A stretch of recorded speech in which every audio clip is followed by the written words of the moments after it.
Hello everyone, welcome to prep for riser. इस वाली जो वीडियो है इसमें हम कुछ बायोलॉजी के बहुत ही ज़्यादा इम्पोर्टेंट टॉपिक्स के क्वेश्चंस देखेंगे और साथ ही साथ उन क्वेश्चंस के साथ हम थ्योरी भी डिस्कस करेंगे। तो अगर उन क्वेश्चंस के अलावा भी उस टॉपिक से कोई दूसरा क्वेश्चन पूछा जाता है तो you can easily answer and improve your score in biology. So stay tune with me and let's see the questions. So the very first question says, which phase in the process of photosynthesis is called abiosynthetic phase and name the primary CO2 acceptor in C4 plants. ठीक है, तो ये जो question है it is from the unit plant physiology and photosynthesis in higher plant वाला chapter है। तो देखिए क्वेश्चन बहुत ही सिंपल है। तो a biosynthetic phase, a biosynthetic मतलब यहाँ पे कुछ भी सिंथेसाइज नहीं हो रहा है, खाना नहीं बन रहा है, ठीक है। और प्लांट का जो C4 प्लांट्स है उनमें प्राइमरी CO2 एक्सेप्टर कौन है ये हमें बताना है। तो आपको पता है फोटोसिंथेसिस के बारे में, अगर जरा सा बेसिक भी पता है कि फोटोसिंथेसिस को हम दो फेजेस में पढ़ते हैं। मतलब फोटोसिंथेसिस में जो भी रिएक्शंस होती है उनको हम दो फेज में बांट देते हैं। एक होते हैं लाइट रिएक्शंस और एक होती है डार्क रिएक्शंस, ठीक है। लाइट रिएक्शंस कहने का मतलब है कि इनको डायरेक्ट सनलाइट चाहिए, इन रिएक्शंस को होने के लिए डायरेक्ट लाइट चाहिए। जबकि डार्क रिएक्शन का मतलब बिल्कुल ये नहीं है कि ये सिर्फ अंधेरे में होगी, इन पे ये भी लाइट पे डिपेंड करती है but independently. So light reaction का मतलब है ये वो रिएक्शंस हैं फोटोसिंथेसिस की which are directly dependent on light, ठीक है। और डार्क रिएक्शन में क्या होता है, जो लाइट रिएक्शन के प्रोडक्ट्स हैं वो डार्क रिएक्शन में यूज होते हैं। और डार्क रिएक्शन को हम बायोसिंथेटिक फेज भी बोलते हैं क्योंकि इसके अंदर ऑर्गेनिक मैटर जो है वो सिंथेसाइज होता है। So this is also called biosynthesis phase, क्योंकि जो खाना है organic food that is synthesised during the dark reaction, ठीक है। अब लाइट रिएक्शन के अंदर क्या क्या होता है, लाइट रिएक्शन के दौरान हमारा जो वाटर की स्प्लिटिंग होती है। आपको पता है कि पानी जो है वो हाइड्रोजन डोनर की तरह काम करता है और पानी जब स्प्लिट होता है, पानी जब ब्रेक डाउन होता है लाइट के प्रेजेंस में, जिसको हम कहते हैं फोटोलाइसिस ऑफ वाटर, तो उसके दौरान ऑक्सीजन रिलीज होती है और साथ ही साथ कुछ हाई एनर्जी कंपाउंड्स बनते हैं जैसे एटीपी एंड NADPH। ये हाई एनर्जी कंपाउंड्स है। तो ये जो तीन प्रोसेसेस है, वाटर की स्प्लिटिंग जिससे होगा ऑक्सीजन का release and ATP and NADPH release होगा, और साथ ही साथ लाइट रिएक्शन में क्या होगा, लाइट का एब्जॉर्प्शन होगा, ठीक है। ये सब होता है। और फिर जो ये सारा NADPH और ATP जो बना है that is utilized during the dark reaction in the formation of food. तो formation of food actually dark reaction के दौरान होती है, राइट। तो ए बायोसिंथेटिक फेज तो हमें पता चल गया कि जिसमें खाना नहीं बन रहा है बल्कि प्रिपरेशन हो रही है खाना बनने की। तो ये तो हो गया लाइट रिएक्शन, ठीक है। दूसरा है सी प्राइमरी CO2 एक्सेप्टर इन C4 प्लांट्स। तो C4 प्लांट्स हमारे होते हैं, आपको पता होना चाहिए C3 एंड C4 दो तरह के प्लांट्स हमारे होते हैं। तो जो C4 प्लांट्स हैं इनके बारे में हम थोड़ा आगे भी पढ़ेंगे। C4 प्लांट्स हमारे जनरली मोनोकोट्स हैं, जैसे शुगर केन है, सोरगम है, ठीक है। इनके अंदर क्या होता है कि एक क्रेन्स एनाटॉमी होती है जिसके बारे में थोड़ा सा आगे पढ़ेंगे। तो वहां पे जो प्राइमरी CO2 एक्सेप्टर है that is Pep, means phospho enol pyruvate. So it is a 3 carbon compound. तो आगे जब CO2 इस पे ऐड होती है तो ये एक 4 कार्बन कंपाउंड बनता है जिसका नाम है ऑक्सैलो एसिटिक एसिड। तो CO2 का जो फिक्सेशन है वो किसने किया, PEP ने, ठीक है। तो प्राइमरी CO2 एक्सेप्टर हमारा कौन हो गया, PEP, फोस्फोइनोल पायरुवेट। अब देखिए अगर आप यहाँ पे देखेंगे तो ये स्लाइड में मिस्टेक है, तो आप यहाँ पे टिक कर लीजिएगा कि मैं आपको वैसे ही आंसर बता देती हूँ कि जो पहला तो हमारा आएगा, इसमें दो क्वेश्चन एक साथ पूछे हैं, तो पहले में तो आएगा लाइट रिएक्शन और दूसरे में प्राइमरी CO2 एक्सेप्टर हमारा कौन होगा, pipe, phosphoenol pyruvate, right.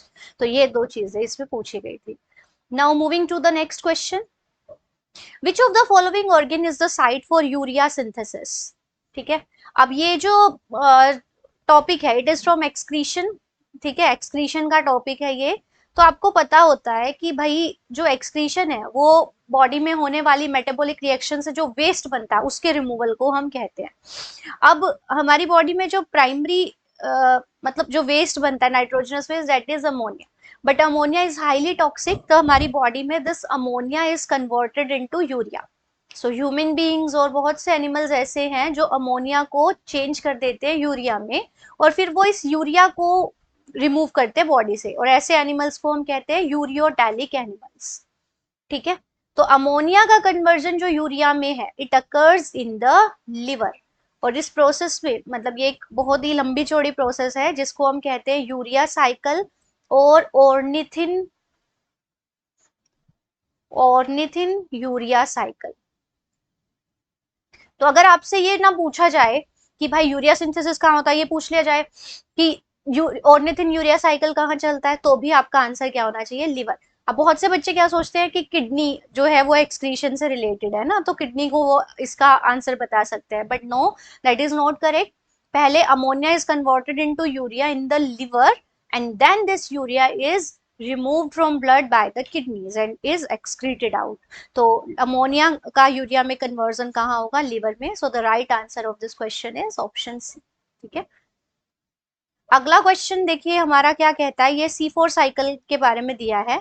The following diagram depict C4 cycle inside the leaves of a sugar cane plant. तो यहाँ से एक चीज तो ये बन जाती है कि sugar cane plant is a C3 और a C4 plant, so C4 plant. And what does the first C4 acid and the second C4 acid depict the and represent। ठीक है, अब यहाँ पे देखो मैं आपको सीधा सीधा बताती हूँ, जो हमारे C4 प्लांट्स होते हैं उनके अंदर एक डिफरेंट तरह की एनाटॉमी देखने को मिलती है उनकी लीव्स में, जिसको हम कहते हैं क्रेन्स एनाटॉमी। ठीक है, अब क्रेन्स एनाटॉमी में क्या होता है कि आपको ये बहुत डिटेल में पढ़ना पड़ेगा, मैं आपको सिर्फ बेसिक बता रही हूँ कि दो तरह की सेल्स है हमारी। एक तो होती है हमारी मेसोफिल सेल्स लीव्स की, और दूसरी जो वेस्कुलर बंडल्स है लीव्स के, उनके चारों तरफ बड़ी बड़ी और एयर टाइट मतलब without intercellular space cells होती हैं, थिक वॉल्ड, जिनको हम कहते हैं बंडल शीथ सेल्स।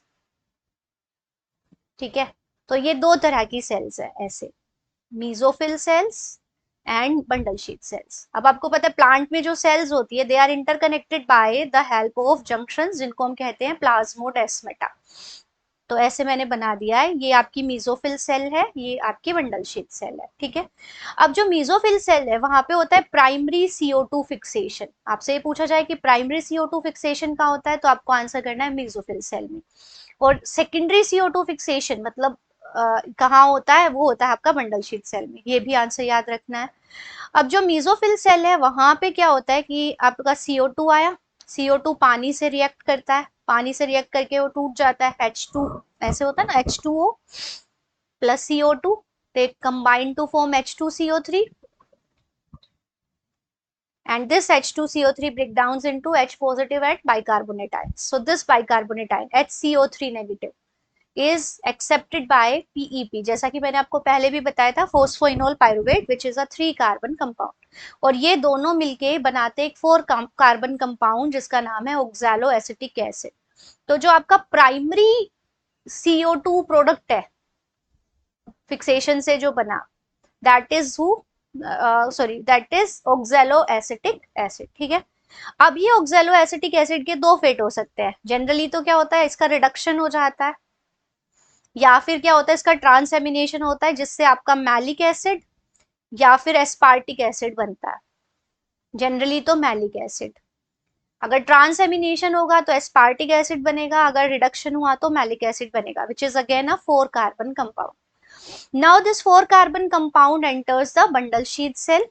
तो मैलिक एसिड जाता है बंडल शीथ सेल के पास, और वहां पे इसका होता है ऑक्सीडेटिव डीकार्बोक्सिलेशन, मतलब इससे निकलती है CO2 और इसमें से हाइड्रोजन निकलती है, तो ऑक्सीडेटिव डीकार्बोक्सिलेशन होता है और इससे बनता है आपका क्या बनता है इसका, pyruvic acid, and this pyruvic acid now is वापस चेंज इनटू फोस्फोइनोल पायरुवेट। तो ये होता है, तो आपको पता है कि ये जो CO2 है ये कहाँ जाएगा, this CO2 is accepted by RUBP, जो राइबुलोज बिसफॉस्फेट होता है, दैट एक्सेप्ट्स द CO2, और फिर यहाँ पे आपका चलता है C3 साइकिल। ठीक है। और यहाँ पे तो आपको पता होना चाहिए 2 बार CO2 फिक्सेशन हुआ। CO2 फिक्सेशन का मतलब होता है CO2 को एक्सेप्ट करके ऑर्गेनिक फॉर्म में, सॉरी ऑर्गेनिक फॉर्म में उसको चेंज करना। तो जब CO2 इनऑर्गेनिक से ऑर्गेनिक फॉर्म में चेंज होती है तो इसे हम CO2 फिक्सेशन कहते हैं। तो पहले CO2 फिक्सेशन से जो बना वो कौन बना, ऑक्सैलो एसिटिक एसिड। और बाद में जो CO2 फिक्सेशन से बना वो बना RU, सॉरी वो आपका CO2 एक्सेप्टर कौन होगा, RUBP। और आपका पहला 4 कार्बन कंपाउंड, अब क्वेश्चन में क्या पूछा है देखिए, C4 एसिड पहला कौन सा है, तो आपको पता है C4 का मतलब है जिसमें 4 कार्बन हो। तो पहला C4 एसिड तो हमारा कौन सा बना, ऑक्सैलो एसिटिक एसिड। फिर इस ऑक्सैलो एसिटिक एसिड का रिडक्शन या ट्रांसएमिनेशन हुआ जिससे आपका क्या बना, मैलिक एसिड, राइट। तो इन दोनों में 4 कार्बन होते हैं, तो पहला और दूसरा ये।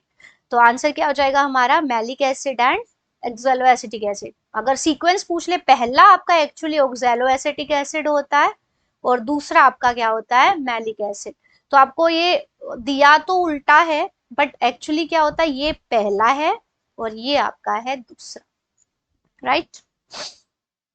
और ये आपको ये साइकिल इंपॉर्टेंट है, ये आपको ध्यान से पढ़ना है। Now moving to the next question.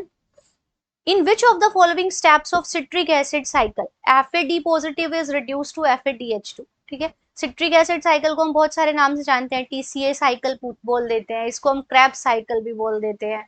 तो आप लोगों ने पढ़ रखी होगी, आई एज्यूम दैट। तो फिर भी इसकी ना एक ट्रिक होती है, मैं आपको बता देती हूँ कि oh citric acid is obviously a stupid, silly, funny molecule। तो आप ना ये वाली निमोनिक याद रख सकते हैं। ओ से आपका क्या आएगा, ऑक्सैलो एसिटिक एसिड। सी से आपका क्या आएगा, सिट्रिक एसिड। ठीक है, यहाँ पे आई से क्या हो जाएगा, आइसोसिट्रेट। ओ से oxalosuccinate, alpha keto glutarate, succinyl coenzyme A, succinate, fumarate, malate, ये होता है ना। तो अगर मैं इसको बना दूं छोटा सा, तो सबसे पहले क्या होता है, एसिटाइल कोएंजाइम ए, जो कि आपका बनता है पायरुवेट के ऑक्सीडेटिव डीकार्बोक्सिलेशन से। तो acetyl coenzyme A, it enters the Krebs cycle where it is accepted by oxaloacetic acid which is a 4 carbon compound। और इनसे आपका क्या बनता है, सॉरी oxaloacetic acid। और यहां से आपका क्या बनता है फिर, citric acid. now this citric acid is converted into isocitrate। ठीक है, फिर O से आएगा आइसोसिट्रेट, आपका किस में चेंज हो जाता है, oxalosuccinic acid. Oxalosuccinic acid is change into a से क्या हो गया, alpha keto glutarate. Alpha keto glutarate then changes into the succinyl coenzyme A. Succinyl coenzyme A से बनता है आपका सक्सिनेट। सक्सिनेट से बनता है फ्यूमेरेट। फ्यूमेरेट से बनता है आपका मैलेट। और मैलेट फिर बनाता है आपका ऑक्सैलो एसिटिक एसिड। तो ये आपका क्रेब्स साइकिल या TCA या सिट्रिक एसिड साइकिल, राइट। तो जब सक्सिनेट से फ्यूमेरेट बनता है, so this is an oxidation जिसमें क्या होता है, FAD positive is changed into FADH2। ये आपको पता होना चाहिए इस स्टेप में, ठीक है। अब अगर आप इसके ऑप्शंस देखेंगे तो आपको सक्सिनेट से फ्यूमेरेट कहीं भी डायरेक्ट नहीं दिया है, बल्कि सक्सिनिक एसिड से मैलिक एसिड दिया हुआ है। सक्सिनेट कह लो, succinate is the ionic form succinic acid की। तो सक्सिनिक एसिड से आप सक्सिनेट कह सकते हो। कहाँ गया हमारा साइकिल, ये रहा। तो आप देखो यहाँ पे सक्सिनेट आयनिक फॉर्म है, इसको सक्सिनिक एसिड भी कह सकते हैं। तो सक्सिनिक एसिड से मैलिक एसिड बनते हुए बीच में फ्यूमेरिक एसिड बनता है। तो यहाँ पे हमें फ्यूमेरेट, सक्सिनेट से फ्यूमेरेट नहीं दिया हुआ है, बल्कि सक्सिनिक एसिड से मैलिक एसिड दिया हुआ है। तो अगर हमसे डायरेक्ट नहीं बोला गया है, थोड़ा इनडायरेक्ट बनाया गया है, तो भी हमें अपना आंसर तो मिल जाएगा। अगर आपको इस साइकिल याद है तो आप इजिली इसका आंसर बता पाओगे। तो सक्सिनिक एसिड से मैलिक एसिड बनते हुए बीच में बनता है फ्यूमेरिक एसिड, और उसी दौरान FAD positive is reduced to FADH2, right. So answer क्या हो गया। Now moving to the next question, यहाँ पे मैं आपको पढ़ के बता देती हूँ थोड़ा सा कि एन ऑर्गेनिज्म जिसको M बोला गया है, उसके कुछ फिजियोलॉजिकल फीचर्स दिए हुए हैं। तो उसके बेसिस पे आपको बताना है कि ऑर्गेनिज्म एम क्या हो सकता है। सो यहाँ पे बताया मोड ऑफ न्यूट्रिशन उसका है फोटोट्रोफ, ठीक है, फोटो ऑटोट्रोफ मतलब लाइट की हेल्प से अपना खाना खुद ही बना सकता है। फिर जो इसका रेस्पिरेशन का मोड है दैट इज एनारोबिक, मतलब विदाउट ऑक्सीजन ये फूड को ऑक्सीडाइज करते हैं। और इनमें जो फोटोसिंथेसिस के दौरान जो फोटोसिंथेटिक पैरामीटर क्या दिया गया है, इनमें वाटर की जगह जो सल्फर है दैट इज द इलेक्ट्रॉन और हाइड्रोजन डोनर, ठीक है, इलेक्ट्रॉन एंड हाइड्रोजन डोनर यहाँ पे कौन है, सल्फर। और जो जनरेट क्या होता है यहाँ पे NADPH, ये रिड्यूसिंग पावर जनरेट होती है। फोटोफॉस्फोराइलेशन कौन सा चलता है, नॉन साइक्लिक है। और जो कार्बन का सोर्स है that is the carbon dioxide, मतलब ये वो ऑर्गेनिज्म है जो CO2 को फिक्स करते हैं, बट यहाँ पे सल्फर का यूज होता है, मतलब पानी की जगह पे दे यूज हाइड्रोजन सल्फाइड, और फिर ये अपना क्या बनाते हैं, CO2 को फिक्स करके अपना खाना बनाते हैं, और इस प्रोसेस में सल्फर रिलीज होता है, ठीक है, सल्फर क्या होता है, रिलीज होता है। और यहाँ पे जो रिड्यूसिंग पावर है NADPH है, और साथ में साथ आपको ध्यान रखना होगा कि एनारोबिक है और फोटोऑटोट्रोफ है, ये वाला है।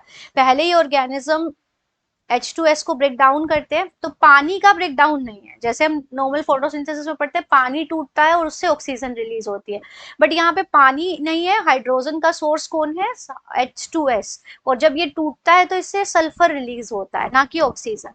तो मतलब ऐसी फोटोसिंथेसिस जिसमें ऑक्सीजन रिलीज नहीं हो रहा है that is an oxygenic photosynthesis.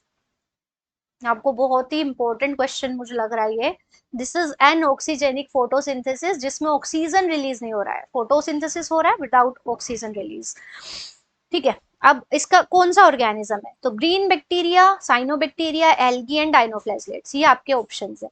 तो ये तीनों जो हैं साइनोबैक्टीरिया, एल्गी एंड डाइनोफ्लेजेलेट्स सारे फोटोसिंथेटिक हैं, बट ये सारे के सारे किस तरह की फोटोसिंथेसिस करते हैं, ऑक्सीजेनिक फोटोसिंथेसिस, क्योंकि ये पानी को यूटिलाइज करते हैं और ऑक्सीजन रिलीज होती है, तो ऑक्सीजेनिक है। बचे कौन, green bacteria, green sulphur bacteria, purple sulphur bacteria, इनके अंदर क्या होता है कि ये आपके एनऑक्सीजेनिक फोटोसिंथेसिस करते हैं। और साथ ही साथ जो साइनोबैक्टीरिया, एल्गी एंड डाइनोफ्लेजेलेट्स है, मेजोरिटी मतलब जो साइनोबैक्टीरिया की कुछ एक वैरायटीज हैं जो कि एनारोबिक है, बट सारे के सारे बाकी सब क्या है, एरोबिक है। तो ये तो नहीं हो सकते, ये तो सारे एरोबिक है, ठीक है।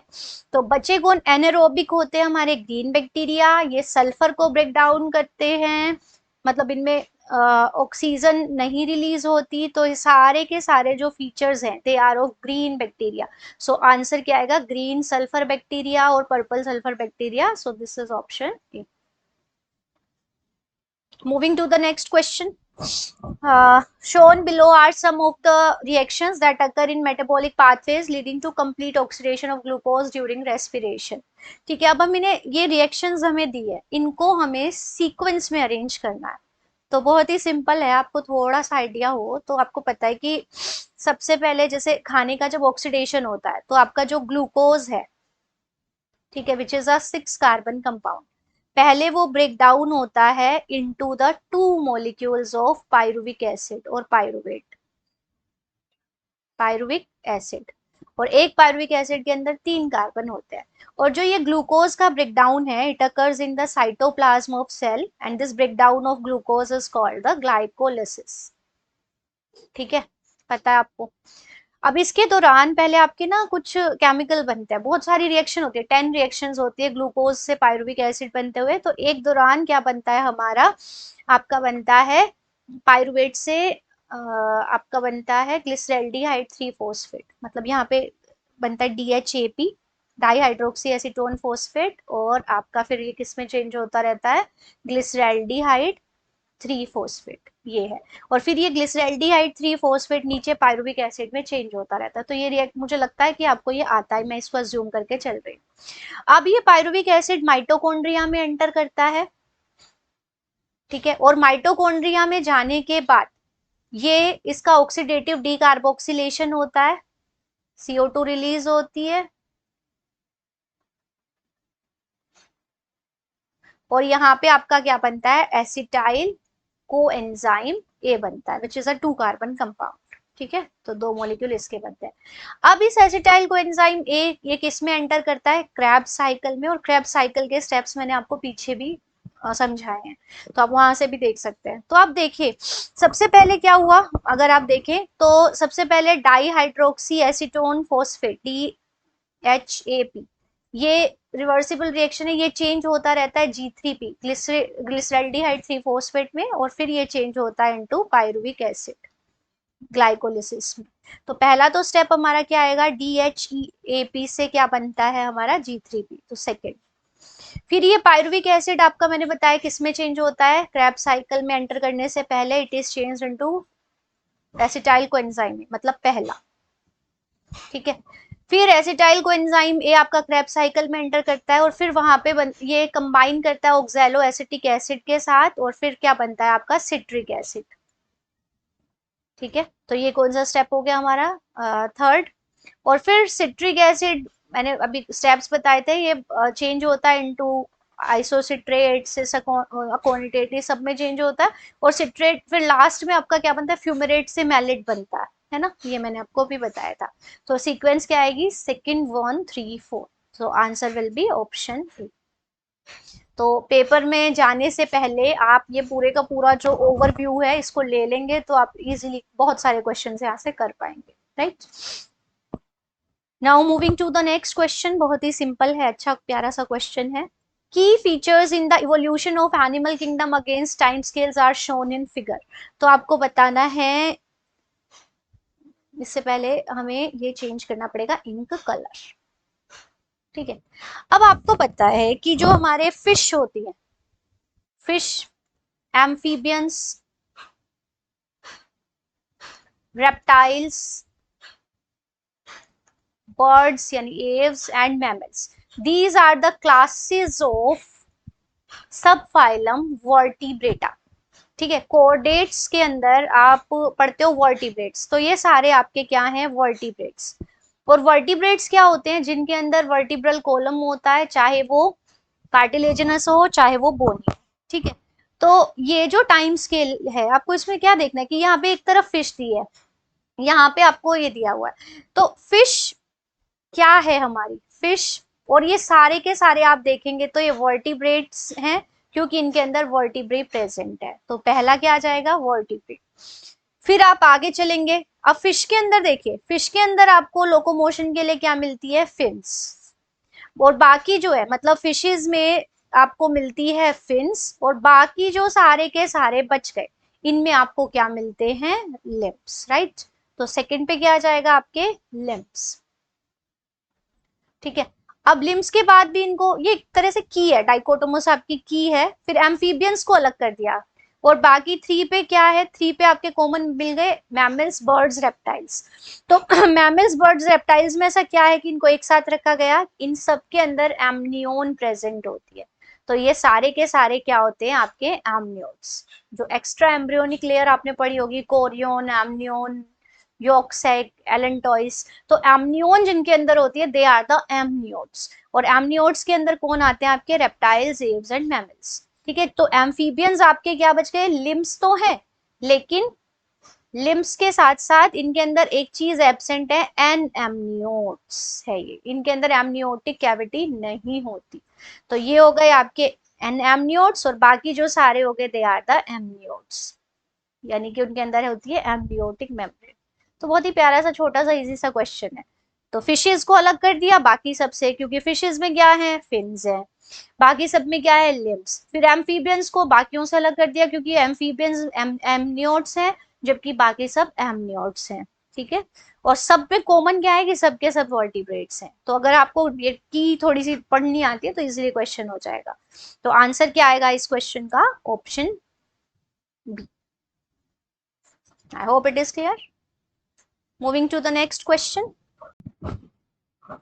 तो ये जो हमारा क्वेश्चन है ये क्या कहता है, for the following invertebrate structure और organs identify the their major function and the animal group in which they are found. ठीक है, कुछ ऐसे हमें कुछ ऑर्गेन्स या स्ट्रक्चर्स दिए हैं, हमें पता नहीं कि वो कौन से फाइलम में पाए जाते हैं और उनका काम क्या है। तो बहुत ही इजी सा क्वेश्चन है। तो निमैटोसिस्ट निमैटोसिस्ट आपको पता है कि जो आपके निडेरिया मतलब सिलेंट्रेट्स हैं, उनके अंदर एक स्टिंगिंग सेल्स प्रेजेंट होती है जिनको हम निमैटोसाइट्स या नाइडोब्लास्ट कहते हैं, या नाइडोसाइट्स कहते हैं, ठीक है, या नाइडोब्लास्ट। और उनके अंदर एक ऑर्गेनल प्रेजेंट होता है जिसको हम कहते हैं स्टिंगिंग कैप्सूल। इस स्टिंगिंग कैप्सूल के अंदर आपके प्रेजेंट होता है पॉइजनस केमिकल, जिसकी वजह से ये क्या करते हैं, ये एनिमल्स जो निडेरियंस होते हैं ये अपने प्रे को या अपने प्रीडेटर को पैरालाइज कर सकते हैं, ठीक है। तो nematocyst is the stinging capsule which is found in the cnidocytes और cnidoblast, these are the cells which are found in exclusively in the cnidarians, right. और इनका काम क्या होता है, ये इन एनिमल्स के ऑफेंस और डिफेंस में काम आती है। डिफेंस में कैसे, ये अपने आप को प्रोटेक्ट करने में, और ऑफेंस में मतलब अपने प्रे को कैप्चर करने में कह सकते हैं, अपने प्रेडेटर से अपने आप को प्रोटेक्ट करने में ये काम आती है। तो nematocyst is the stinging capsule which is found in the cnidarians, और निडेरियंस के फाइलम के भी एक सब फाइलम है जिसको हम कहते हैं एंथोजोआ। तो एंथोजोआ इज अ सब फाइलम ऑफ निडेरियंस फाइलम। तो एंथोजोआ, और एंथोजोआ में ये प्रे कैप्चर के काम आती है, मैंने बताया ऑफेंस और डिफेंस में काम आती है, तो प्रे कैप्चर में ये काम आती है, इसकी हेल्प से अपने प्रे को पकड़ पाते हैं उसको पैरालाइज करके, ठीक है। तो ये तो हो गया हमारा। तो पोरीफेरा में नहीं होती है, काट दो। प्लेनेरिया में नहीं होती है, काट दो। अब हमारे पास बचे दो ऑप्शंस, राइट। अब हम चलते हैं प्रोटोनेफ्रिडिया। प्रोटोनेफ्रिडिया और बोल सकते हो आप फ्लेम सेल्स। आपको पता है फ्लेम सेल्स और protonephridia are the excretory structures, excretion में इनका रोल होता है।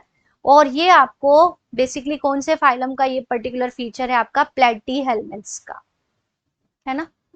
और प्लेटीहेल्मिन्थ्स के अंदर ये पाए जाते हैं। तो प्लेटीहेल्मिन्थ्स का यहाँ पे हमें एग्जाम्पल हम कर सकते हैं planaria. Planaria is an example of platyhelminthes, तो यहाँ पे प्लेनेरिया। तो हमारे पास यहाँ पे आगे भी बच गया ये प्लेनेरिया, ठीक है, एक्सक्रीशन ये भी ठीक है, प्लेनेरिया एक्सक्रीशन ये दोनों अभी भी चल रहे हैं अभी। अगला है मेल्पिजियन ट्यूब्यूल्स। तो मेल्पिजियन ट्यूब्यूल्स क्या होते हैं, ये एक्सक्रीटरी स्ट्रक्चर्स होते हैं, ये भी आपको पता होना चाहिए। एक्सक्रीटरी स्ट्रक्चर्स हैं, ट्यूबुलर स्ट्रक्चर्स हैं, जो आपको किस में देखने को मिलते हैं, आर्थ्रोपोड्स के अंदर, क्लास इंसेक्टा में। सो आपसे जनरली पूछा जाता है कि इंसेक्ट्स के एक्सक्रीटरी स्ट्रक्चर कौन है, तो आप कहते हो मेल्पिजियन ट्यूब्यूल, ठीक है। तो Malpighian tubules related to excretion and they are found in insects.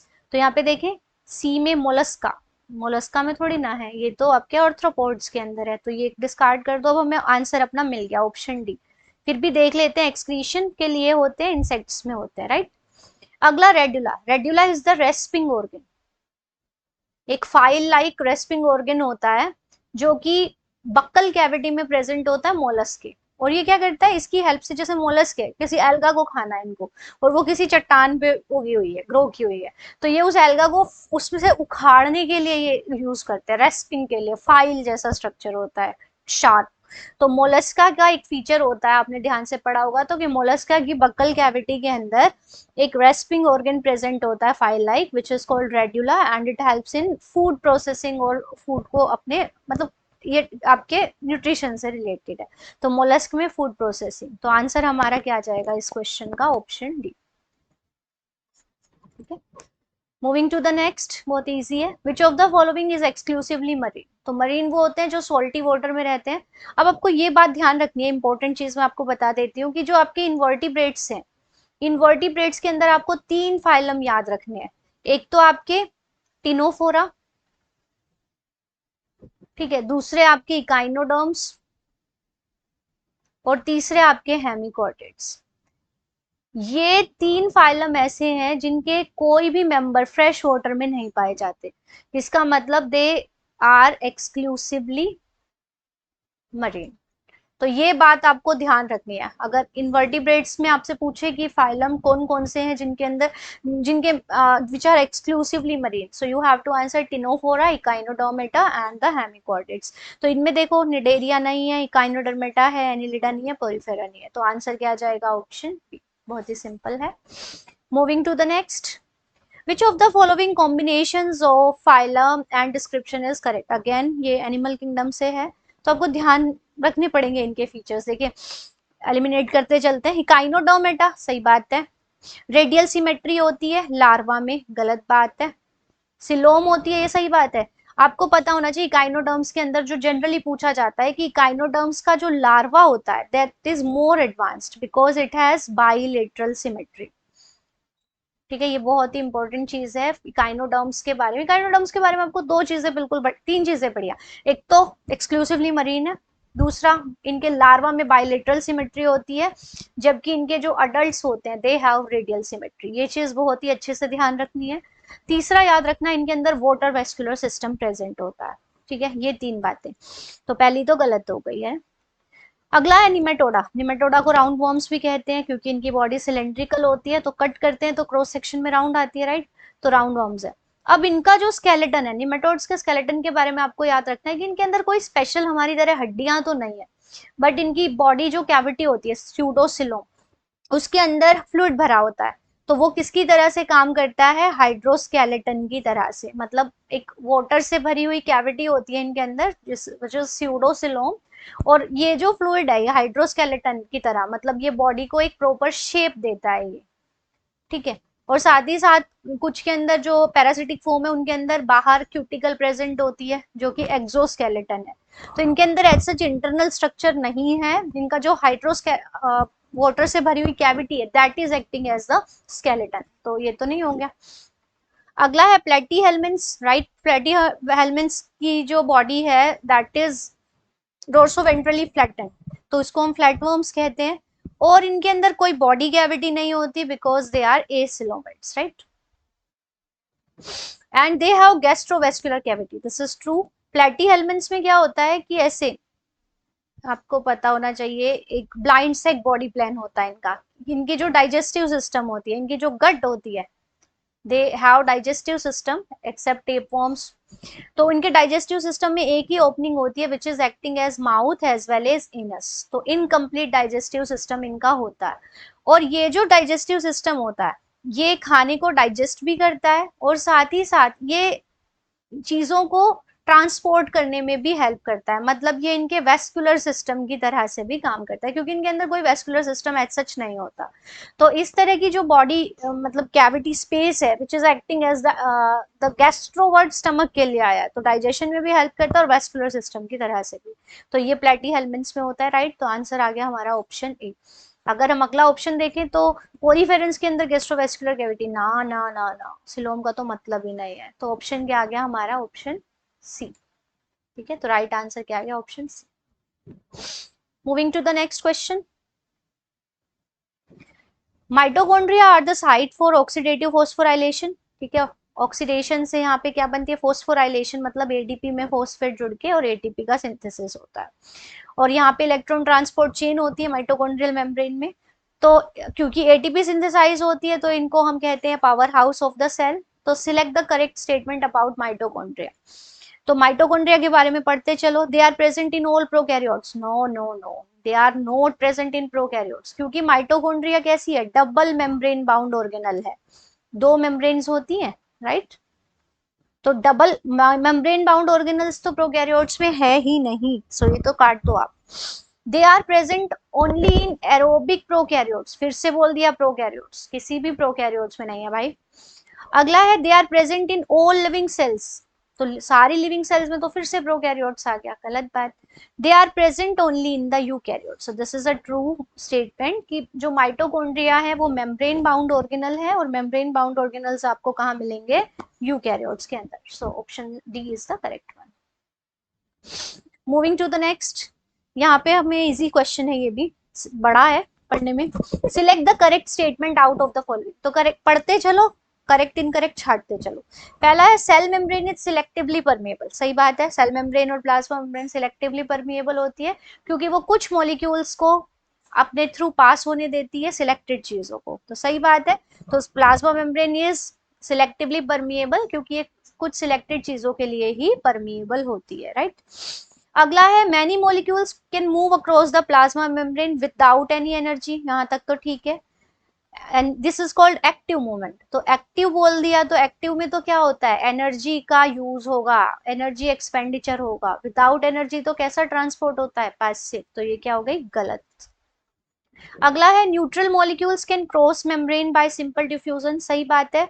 Jin molecules पे कोई चार्ज नहीं होता, मींस नॉन पोलर जो मॉलिक्यूल्स होते हैं, वो प्लाज्मा मेम्ब्रेन को डिफ्यूजन के थ्रू क्रॉस कर सकते हैं along the concentration gradient, right. The movement of water by diffusion, simple diffusion is osmosis, सही बात है। वाटर का जो डिफ्यूजन होता है from higher water potential to lower water potential, that is called osmosis, right. अगला है energy dependent transfer of molecule is called passive. तो जहां भी एनर्जी का यूज आ जाए तो आपको याद रखना है वो एक्टिव होता है, पैसिव नहीं होता, तो ये भी गलत है। तो जो राइट स्टेटमेंट है वो हमारी कौन सी आ गई, फर्स्ट, थर्ड, फोर्थ। तो फर्स्ट, थर्ड, फोर्थ यानी ऑप्शन हमारा बी, राइट।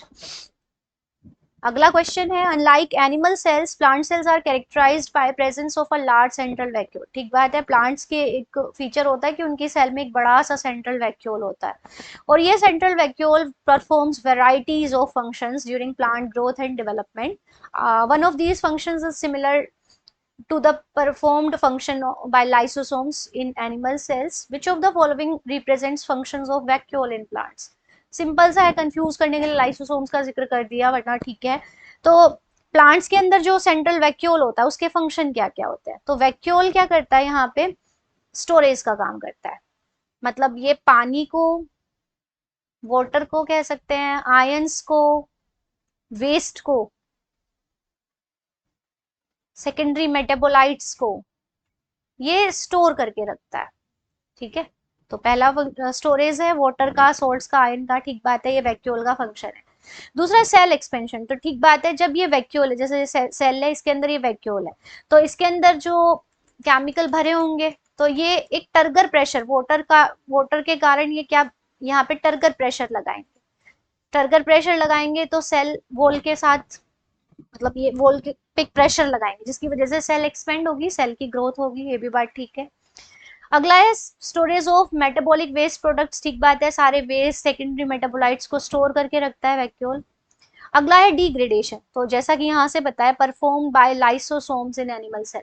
जैसा एनिमल सेल में आपको पता है लाइसोसोम होते हैं जिसके अंदर हाइड्रोलिटिक एंजाइम होता है, सिमिलरली प्लांट्स के अंदर जो वैक्यूल्स होते हैं वहां पे एंजाइम्स प्रेजेंट होते हैं जो कि वोर्न आउट चीजों को डिग्रेड करते हैं, तो डिग्रेडेशन। तो सारे के सारे फंक्शंस यहाँ पे वैक्यूल्स के हैं। So first, second, third, fourth, all are the functions which are performed by the vacuoles in plant cells. So option C is the right answer.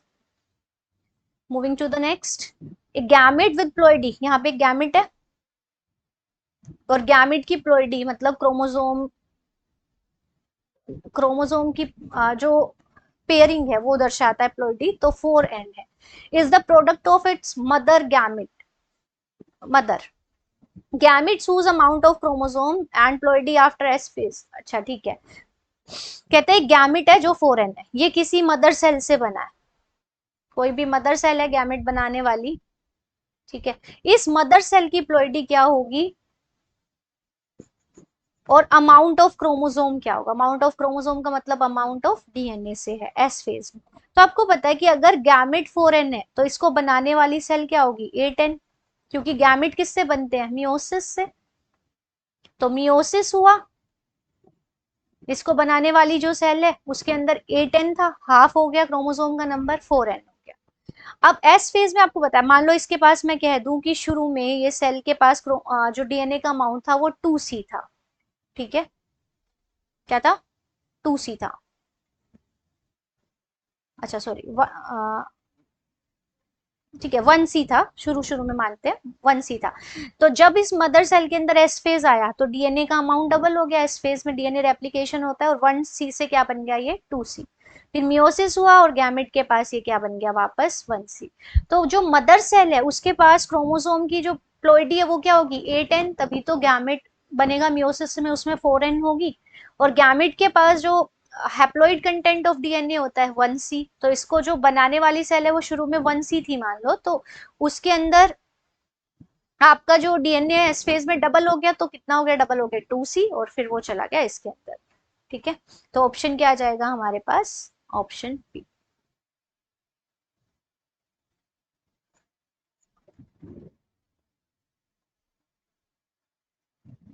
अगला क्वेश्चन क्या कहता है, how does a somatic cell that has completed its phase of its cell cycle compare with respect to number of chromosome and amount of DNA with a gamete. अब gamete के respect में बताना है। अब एक हमारे पास एक सोमैटिक सेल है, ठीक है। सोमैटिक सेल कैसी होगी, डिप्लॉइड होगी, और इसमें मियोसिस होगा, और मियोसिस से गैमेट बनेगा। तो गैमेट के अंदर अगर प्लॉइडी देखोगे तो वो हैप्लॉइड होगी, ठीक है। तो जो सोमैटिक सेल है, it has twice the number of chromosome, ठीक है, सही बात है, and twice the amount of DNA. S phase में पूछा है ना, एस फेज में पूछा है, ठीक है, तो यहाँ पे चलेंगे। तो सोमैटिक सेल में शुरू में मान लो डीएनए का अमाउंट, ये डिप्लॉइड सेल है, 2C था। तो जो एस फेज के अंदर इसका रेप्लिकेशन हुआ डीएनए का, और ये 2C से क्या हो गया आपका 4C। तो एस फेज में, और यहाँ पे जब मियोसिस हुआ तो इसके अंदर क्या हो गया 1C गैमेट के अंदर। तो जो सोमैटिक सेल है उसके अंदर जो क्रोमोसोम की डबल है नंबर ऑफ क्रोमोसोम, और amount of DNA S phase के दौरान क्या है 4 गुना है। तो ऑप्शन क्या आ जाएगा, it has twice the number of chromosome, right, but the DNA is 4 times. So option C हमारा राइट आंसर।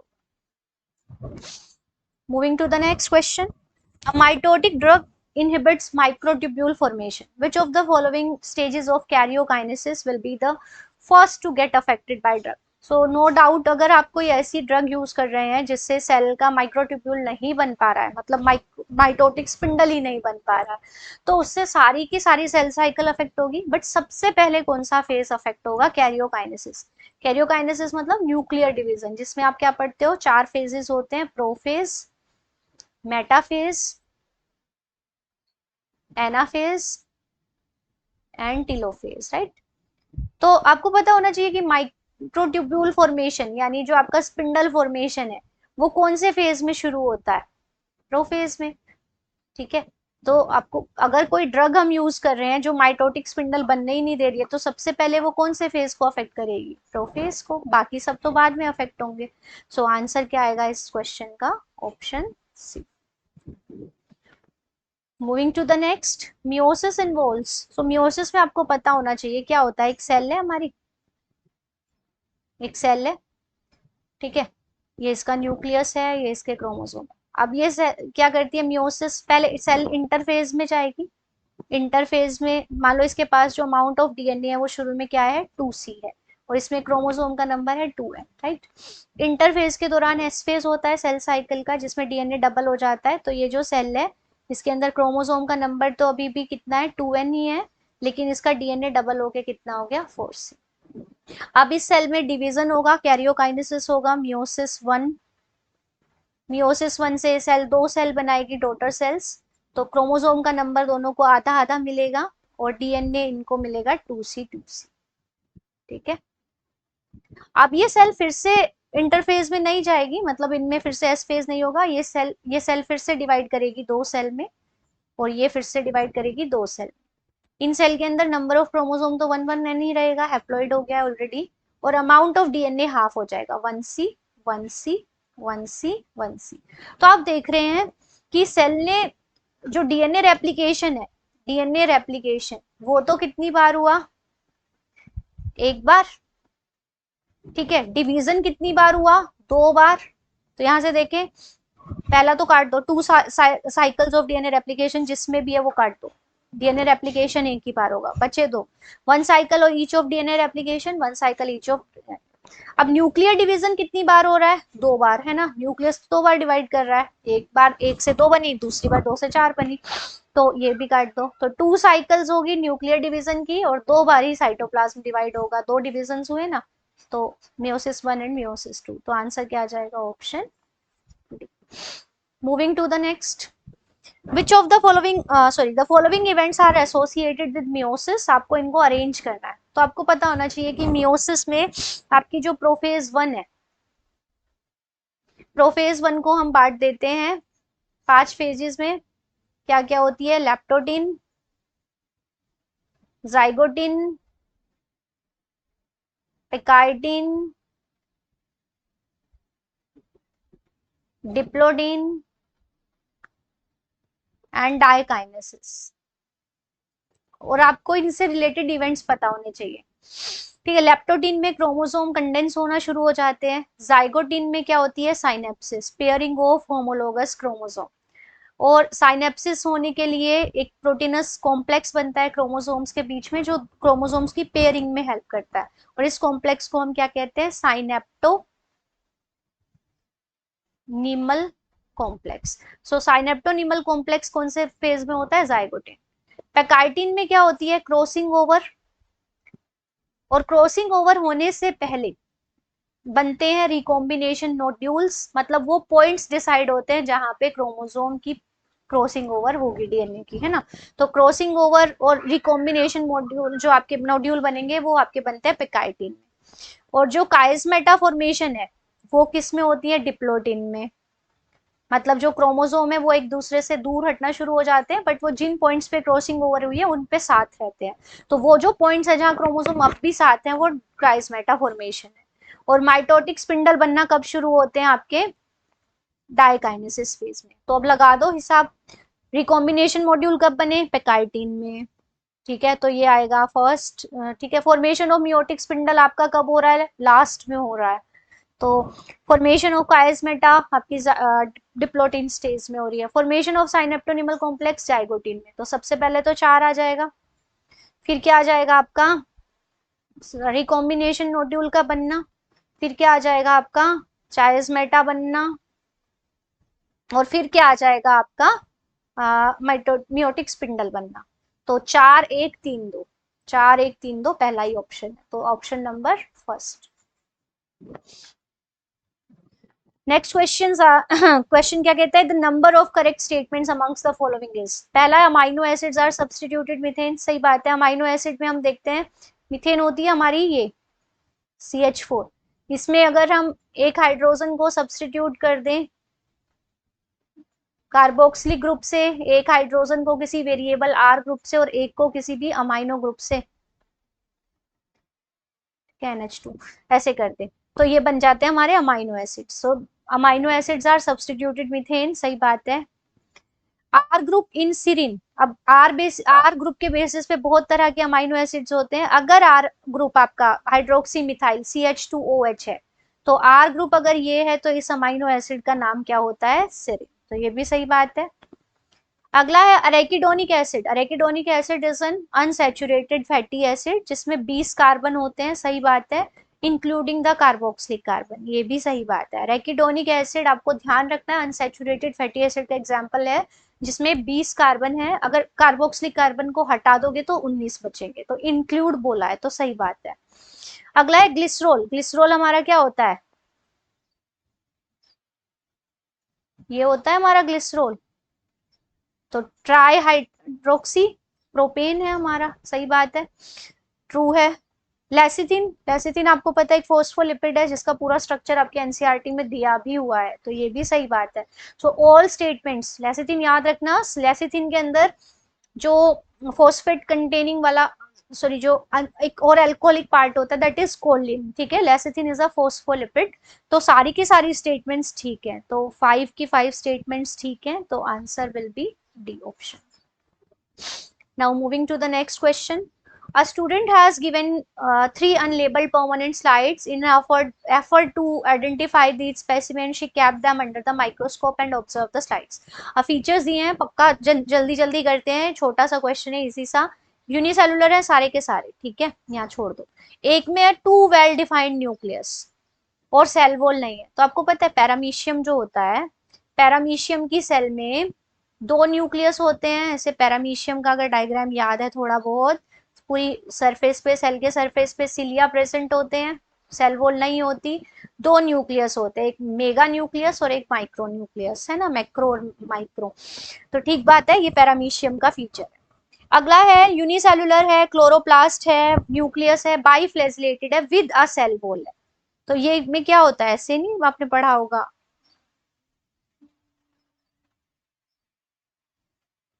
ऐसे कप शेप का एक क्लोरोप्लास्ट होता है, न्यूक्लियस होता है, 2 फ्लैजिला प्रेजेंट होते हैं और सेल वॉल प्रेजेंट होती है। तो ये एक आपकी फंगस और एल्गी के फीचर हो सकते हैं। सो क्लोरोप्लास्ट कह दिया तो एल्गी सॉरी फंगस तो है नहीं, तो ये क्या है आपकी Chlamydomonas which is a unicellular alga. ठीक है, अगला है यूनिसेलुलर है, वन न्यूक्लियस है, नॉन फ्लैजिलेटेड है लेकिन सेल वॉल है। तो नॉन फ्लैजिलेटेड है, सेल वॉल है, ये किसका फीचर है? सेक्रोमाइसिस मतलब ईस्ट है आपकी। ईस्ट का आपको पता होना चाहिए, ईस्ट को आप ऐसे बनाते हो, इसके अंदर फ्लैजिला नहीं है, सेल वॉल है, क्योंकि ईस्ट एक फंगस है, न्यूक्लियस प्रेजेंट होगा। तो ये सब क्या है? Paramecium, chlamydomonas, saccharomyces. तो ऑप्शन क्या आएगा? Option C. I hope it is clear. Moving to the next. So which type of inhibition is shown in the following graph? तो कौन सा इनहिबिशन है ये देखिए, तो यहाँ पे ये देखो ऐसे दिया हुआ है, एक हमारे पास, आपको ये ग्राफ अगर पढ़ना आता है तो एक तरफ तो रिएक्शन की वेलोसिटी दी हुई है, दूसरी तरफ सबस्ट्रेट की कंसंट्रेशन दी हुई है। ठीक है, अब सबस्ट्रेट की कंसंट्रेशन बढ़ाते हो, वेलोसिटी बढ़ती है और एक पॉइंट पे आके ये मैक्सिमम पहुंच जाती है, इस पॉइंट को आप वी मैक्स कहते हो। ठीक है, वी मैक्स जहाँ पे आधी होती है that is V max by 2, और जिस सबस्ट्रेट कंसंट्रेशन पे ये होती है दैट इज के एम। ठीक है, ये विदाउट इनहिबिटर बनाया, ऐसा वाला ग्राफ, ये वाला, ये बिना माइनस इनहिबिटर मतलब इनहिबिटर नहीं है। अब इनहिबिटर ऐड किया तो क्या हो गया? हमारी के एम जो अपेरेंट के एम है वो नॉर्मल जो के एम थी हमारी के एम, और जो अभी आई हमारी के एम अपेरेंट वो क्या है? उससे कम है। दूसरा जो रिएक्शन की मैक्सिमम वेलोसिटी है वो भी कम हो गई, तो वी मैक्स एंड के एम दोनों ही कम हो गई है, डिक्रीज हो गई है। तो ये दोनों किसके फीचर हैं? अनकॉम्पिटेटिव इनहिबिशन के। तो वी मैक्स एंड के एम अपेरेंट ये दोनों ही जिसमें कम हो जाती हैं वो होता है नॉन अनकॉम्पिटेटिव इनहिबिशन। अब इसके बारे में अगर आपको डिटेल पढ़नी है कि कैसे कम हो जाती है तो आप मुझे कमेंट सेक्शन में कमेंट कीजिए, I will make a separate video because this is a very big topic. So answer will be option B.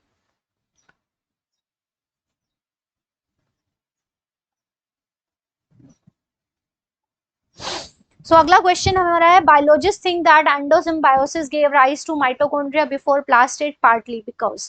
अब देखिए एंडोसिम्बायोसिस आपको अगर पता है कि हम जानते हैं कि जो पहले प्रोकैरियोट थे, फिर प्रोकैरियोट एक बड़ी सेल है, फिर एक प्रोकैरियोट ने इन दूसरे छोटे प्रोकैरियोट को एनगल्फ कर लिया लेकिन इनको डाइजेस्ट नहीं किया, और ये छोटे प्रोकैरियोट इस बड़े प्रोकैरियोट के अंदर रहने लगे, और इन छोटे वाले प्रोकैरियोट से ही क्या बने? हमारे क्लोरोप्लास्ट एंड माइटोकॉन्ड्रिया। तो अगर आप देखो कि क्लोरोप्लास्ट और माइटोकॉन्ड्रिया के जो फीचर्स होते हैं कि उनके अंदर सर्कुलर डीएनए है डबल स्ट्रैंडेड, उनकी जो सीक्वेंस है that resembles with the prokaryote. ठीक है, तो क्लोरोप्लास्ट और उनके अंदर 70s टाइप के राइबोसोम्स का होना, तो क्लोरोप्लास्ट और माइटोकॉन्ड्रिया का जो ओरिजिन है वो कहाँ से होता है? प्रोकैरियोट से होता है। अब कहते हैं कि इन दोनों में से भी पहले कौन बने? माइटोकॉन्ड्रिया। ठीक है, तो ऐसा क्या पॉइंट है? तो आपको पता है कि माइटोकॉन्ड्रिया आपको सारे के सारे किस में मिलेगा? यूकैरियोट्स में। तो यूकैरियोट्स के अंदर तो माइटोकॉन्ड्रिया सभी में है, बट कुछ सिलेक्टेड यूकैरियोट के अंदर माइटोकॉन्ड्रिया के साथ क्या भी प्रेजेंट है? क्लोरोप्लास्ट।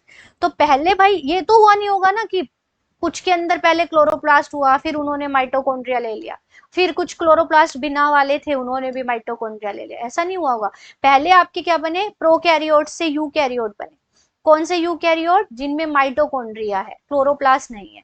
फिर कुछ जो फिर से स्प्लिटिंग हुई तो कुछ तो हमारे बच गए यूकैरियोट जिनमें सिर्फ माइटोकॉन्ड्रिया है, कुछ बने यूकैरियोट जिनमें माइटोकॉन्ड्रिया तो है ही और साथ में उनके अंदर क्या भी है? क्लोरोप्लास्ट। तो इसका मतलब है कि माइटोकॉन्ड्रिया जो है वो सभी के सभी यूकैरियोट्स में होता है और उनके रेमनेंट्स में भी है, जबकि जो क्लोरोप्लास्ट है वो कुछ कुछ यूकैरियोट्स में होता है, कुछ में नहीं होता है। इसका मतलब है माइटोकॉन्ड्रिया पहले एनगल्फ किया होगा, फिर कुछ जो माइटोकॉन्ड्रिया वाले यूकैरियोट्स हैं उनने एक और सेल को एनगल्फ कर लिया जो कि क्लोरोप्लास्ट बन गई। तो क्लोरोप्लास्ट का ओरिजिन माइटोकॉन्ड्रिया के बाद हुआ है। तो ये किससे पता चलता है कि सारे के सारे यूकैरियोट्स में माइटोकॉन्ड्रिया है, जबकि कुछ मैनी यूकैरियोट्स ऐसे हैं जिनमें प्लास्टिड यानी क्लोरोप्लास्ट नहीं है। सो ऑप्शन बी राइट होगा हमारा। अगला देख ले, वही है मैंने अभी आपको बताया, अगर आप ये क्वेश्चन पढ़ेंगे कि एंडोसिम्बायोटिक थ्योरी जो है वो हमें क्या बोलती है कि एक ऑर्गेनिज्म दूसरे ऑर्गेनिज्म को इनगल्फ कर लेता है बट डाइजेस्ट नहीं करता। जो ऑर्गेनिज्म है वो साथ साथ रहने लगते हैं एक म्यूचुअली बेनिफिशियल रिलेशनशिप में जिसके हम एंडोसिम्बायोसिस कहते हैं।